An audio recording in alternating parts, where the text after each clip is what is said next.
ఈరోజు మనం తెలుసుకోనవే వ్యక్తి పేరు చెగువీర. ఈ పేరు అందరికీ తెలిసే ఉంటుంది. ఇక వీడియోలోకి వెళితే, విప్లవ వేగుచుక్క, పోరాటాల పురిటి బిడ్డ, సాహసానికి మారు పేరు, డాక్టర్, రచయిత, కవి, మేధావి, కమ్యూనిస్టు, సైనిక వ్యూహకర్త, పాలనాధ్యక్షుడు, దౌత్యవేత్త, గెరిల్లా యోధుడు, యుద్ధ సిద్ధాంతకర్త, అన్నింటికి మించి మానవతావాది, నేటి తరానికి స్ఫూర్తి, మార్గదర్శి చెగువేరా.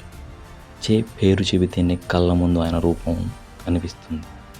ఆకుపచ్చ సైనిక దుస్తులు, తలపై మిలిటరీ క్యాపు, దానిపై 5 కోణాల నక్షత్రం, సన్నని గడ్డం, మీసాలు, తేజవంతమైన ముఖం.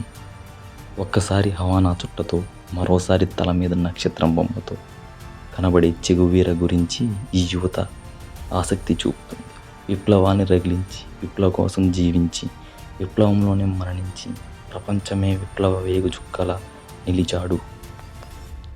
సామ్రాజ్యవాదం, పెట్టుబడిదారి, వర్గదోపిడి నుంచి ప్రజలను విముక్తి చేయాలని జీవితాంతం తప్పించేవారు జాతీయ శ్రామిక వర్గ పోరాటాలకు ఊపిరులూదిన ఆయన ఎందుకు గెరిల్లా సాయుధ పోరాటాన్ని మార్గంగా ఎంచుకున్నాడు? బొలివియా సైనిక నియంతకు వ్యతిరేకంగా పోరాడుతూ శత్రుసేనలకు చిక్కి హతమయ్యారు ఆయన. ప్రజల గుండెల్లో ధృవతారగా నిలిచిపోయాడు చెగువేరా అసలు పేరు ఎర్నెస్టో గువేరా సెలా సెర్నా. ఆయన 1928 14లో అర్జెంటీనాలో రోజేరియా పట్టణంలో జన్మించారు. తండ్రి ఎర్నెస్టో గువేరా లించ్, తల్లి సెలియా దేలా సెర్నా. బతుకు తెరువు కోసం ఐర్లాండ్ నుంచి స్పెయిన్కు, అక్కడి నుంచి అర్జెంటీనాకు వలస వెళ్ళింది ఆ కుటుంబం. 2 ఏళ్ల వయసులోనే చేకు ఆస్తమా వచ్చింది. మందులు వాడినా ఉపశమనం లేదు. పెరిగి పెద్దవాడి డాక్టర్ పట్టా పొందిన ఆస్తమా ఇబ్బంది పెడుతూనే ఉండేది. మొండి పట్టుదల, దీక్ష ఆయన్ని ముందుకు నడిపించేవి. చిన్నప్పటి నుంచి విప్లవకారుల జీవిత చరిత్రలు, వారి వీరగాథలను తల్లి చేకు నూరిపోసేది.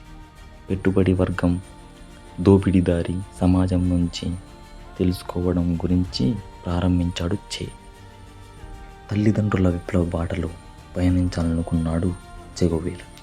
అర్జెంటీనాలో పుట్టి లాటిన్ అమెరికా దేశానంతటినీ తిరిగి వాస్తవ పరిస్థితులను అర్థం చేసుకున్నాడు. ఇంజనీరింగ్ విద్యలో చేరిన చెగువేరా ఆనాటి అంతర్జాతీయ పరిమాణాలు ఆసక్తి కలిగించాయి. ఫాసిస్టు శక్తులకు వ్యతిరేకంగా తల్లిదండ్రుల పోరాటం ఆయన ముందు కదిలేలా చేశాయి. వైద్యుడైతే ప్రజాసేవతో అందరినీ కలవచ్చనుకున్నాడు. అంతే, ఇంజనీరింగ్ విద్యను మధ్యలోనే వదిలిపెట్టి స్టెతస్కోప్ పట్టాడు. మొత్తం 8 నెలల పాటు అర్జెంటీనా యాత్ర చేశాక చెగువేరాలో ఆలోచనలో మార్పు వచ్చింది. ప్రపంచానికి తను ఏదో ఒకటి చేయాలనుకున్నాడు.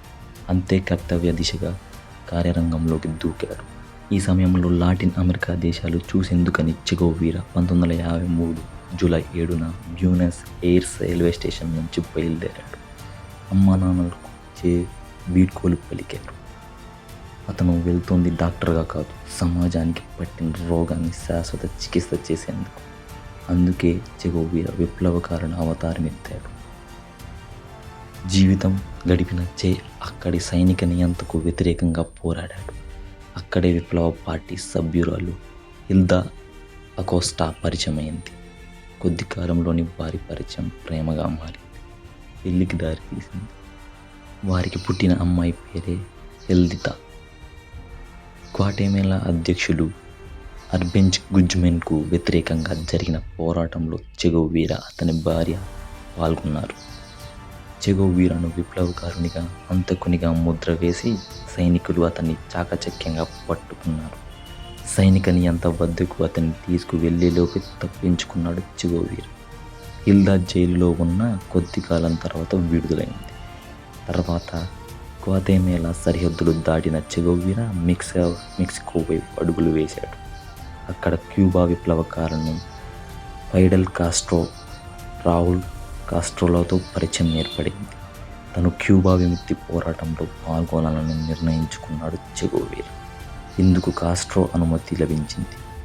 గ్రాన్మా అనే చిన్న పడవలో హవానా వైపు బయలుదేరిన 20 మంది విప్లవకారుల సైన్యం చుట్టుముట్టి వారిలో 2 హతమార్చింది. మరికొందరిని పట్టుకునే ప్రయత్నం చేసినా తప్పించుకున్నారు గెరిల్లా దళ సభ్యులు. ఈ సందర్భంగా సైన్యం గురిల్లా దళాలకు మధ్య జరిగిన కాల్పుల్లో చెగోవీరా భుజానికి గాయమైంది. మెడకు తుపాకీ బానెట్ దెబ్బ తగిలింది.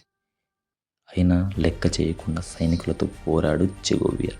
నెత్తుటి గాయం బాధిస్తున్నా లెక్క చేయలేదు. శత్రు సైన్యాన్ని తరిమి కొట్టాడు. తాత్కాలిక విజయం సాధించడంలో కృషి వెలకట్టనైనది. ఒక్కో పట్టణానికి స్వాధీనం చేసుకుంటూ ముందుకు సాగుతున్న విప్లవకారులను హవానా చేరుకొని సంబరాలు జరుపుకున్నారు. అమెరికా కీలుబొమ్మ అధ్యక్షుడు బటిస్టా ఓటమిని ఒప్పుకున్నాడు. దేశం విడిచి వెళ్ళాడు.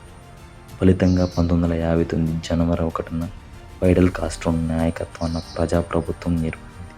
క్యూబాలో ప్రజాప్రభుత్వం ఏర్పడిగా ప్రధానిగా ఫైడెల్ కాస్ట్రో బాధ్యతలు తీసుకున్నాడు. విదేశాంగ వ్యవహారాలతో పాటు ఆర్థిక వ్యవస్థను పటిష్టం చేసే కర్తవ్యాన్ని చేకు అప్పగించారు కాస్ట్రో. అదే రోజు క్యూబా రాజ్యాంగం ప్రకారం చెగోవీరా ఆ దేశ పౌరసత్వం ఇస్తున్నట్లు ప్రకటించింది. విదేశ వ్యవహారాల్లో భాగంగా చెగోవీరా 1959 జూన్ 12 నుంచి సెప్టెంబర్ 14 వరకు 14 దేశాల రాజ్యాధినేతలతో చర్చలు జరిపాడు. చర్చలు జరిపిన వారిలో భారత ప్రధాని జవహర్లాల్ నెహ్రూ, ఆయన కుమార్తె ఇందిరాగాంధీనే కాదు, పాకిస్తాన్, యుగోస్లేవియా దేశాల అధ్యక్షులు ఉన్నారు. విదేశాల్లో తిరగడం వాతావరణం అనుకూలించకపోవడంతో చెగోవీరా ఆరోగ్యంపై ప్రభావం చూపింది. ఫలితంగా ఆయన విశ్రాంతి తీసుకోవాల్సి వచ్చింది. ఈ సమయంలోనే చెగోవీరా గెరిల్లా యుద్ధం అనే పుస్తకాన్ని రాశారు. కమ్యూనిస్టు కంచుకోటలైన చైనా, రష్యాలో చెగోవీరా పర్యటించారు.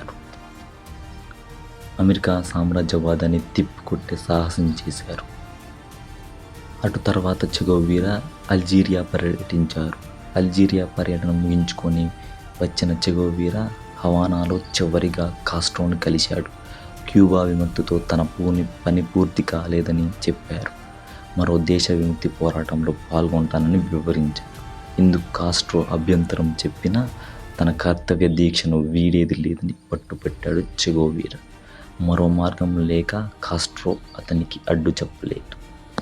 కాంగో విముక్తి కోసం చెగోవీరాను వెళ్ళిన విషయం కాస్ట్రో మరియు రావుల్ కాస్ట్రోతో పాటు కుటుంబ సభ్యులకే తెలుసు.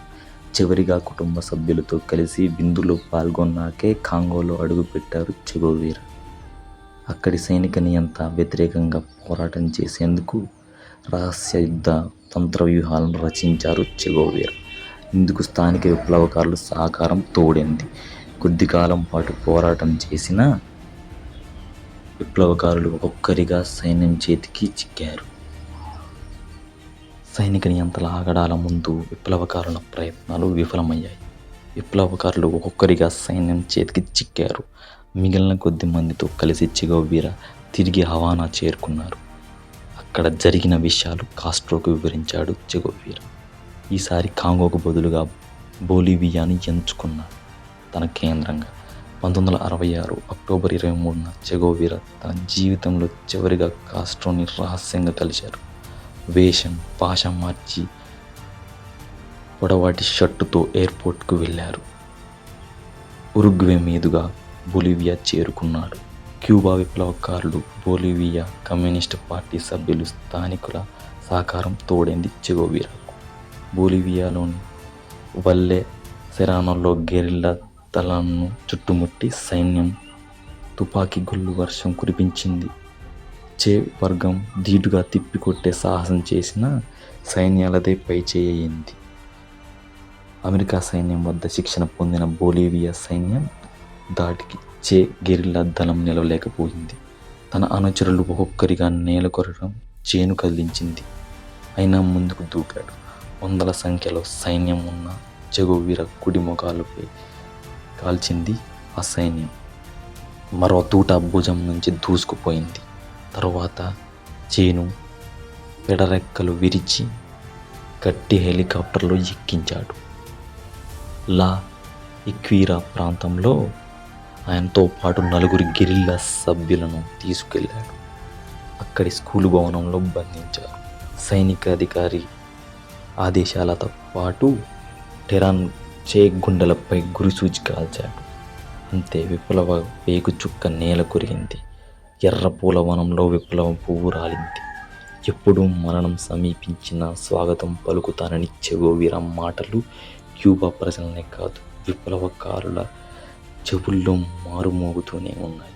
చెగోవీరాను చంపడం ద్వారా విప్లవాన్ని అంతం చేయాలనుకున్నా అది ఎవరి వల్ల కాలేదు.